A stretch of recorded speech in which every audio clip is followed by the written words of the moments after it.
তারপরেও আমায় বললো যে তোমাকে পুরো রাজরানীর মতো লাগছে, তো তুমি একটু রিল্যাক্স করো আর আমি তোমাকে একটু খাইয়ে দিই। সেই কারণে আমাকে ওইভাবে একটু খাইয়ে দিচ্ছিল।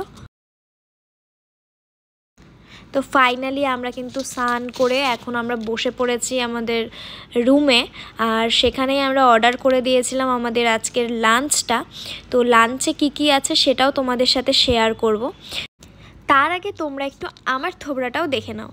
এই হলাম আমি। এটা হচ্ছে চিংড়ি মালাইকারি আর এখানে আছে সাদা ভাত। এখন আমরা লাঞ্চ করব।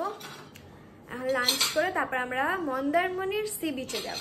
এখন আমরা রুম থেকে বেরোলাম, এখন বাজে প্রায় এই 4টার মতো।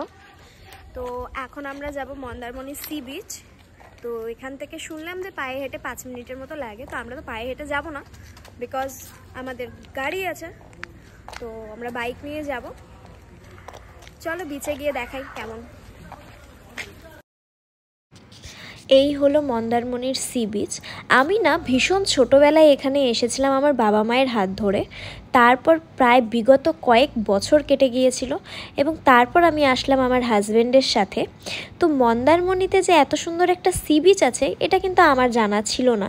মানে আমি জানতাম যে আছে, বাট এখানে যে স্নান করার উপযুক্ত সেটা জানা ছিল না।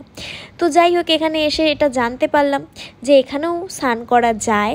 আর সত্যি বলতে আমি বেশি অবাক হয়ে গেছিলাম এটা ভেবে যে এখানে যেই জায়গাটা তোমরা দেখতে পাচ্ছ, যে আমরা এতটা দূর হেঁটে চলে এসেছি, যেটা একটু পরে ভিডিওতে দেখতে পাবে সন্ধ্যার সময় এই পুরো জায়গাটা ডুবে গিয়েছে।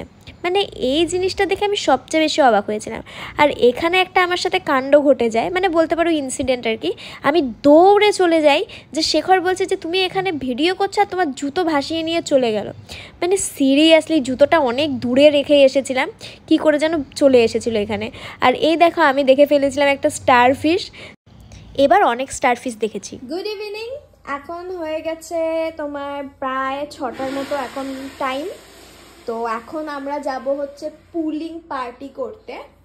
তো সেখানে গিয়ে ভিডিওগুলো এই ভিডিওটার সাথে অ্যাড করে দেব। এখন কিন্তু পুলিং পার্টি শুরু হয়ে গিয়েছে। আর তার আগে চলো একটু তোমাদেরকে আমাদের নাইটের যে ভিউটা আমাদের রিসর্টের যেখানে আমরা রয়েছি সেটা একটু দেখাই। আর এখানে আমি না ভয়েস ওভার দিচ্ছি, কারণ পরে যখন বাড়ি এসে আমি চেক করছি তখন দেখতে পাচ্ছি যে ভাই এখানে এত জোরে গান হচ্ছিল, এত জোরে গান বাজছিল যে আমার কোনো কথাই স্পষ্ট ছিল না। তাই আমি বাধ্য হলাম, আমাকে মানে রীতিমতো বাধ্য হয়েই আমাকে ভয়েস ওভারটা দিতে হলো। আর এখানে আমার বর তো তখন থেকে আমার পিছনে লেগে পড়েছে।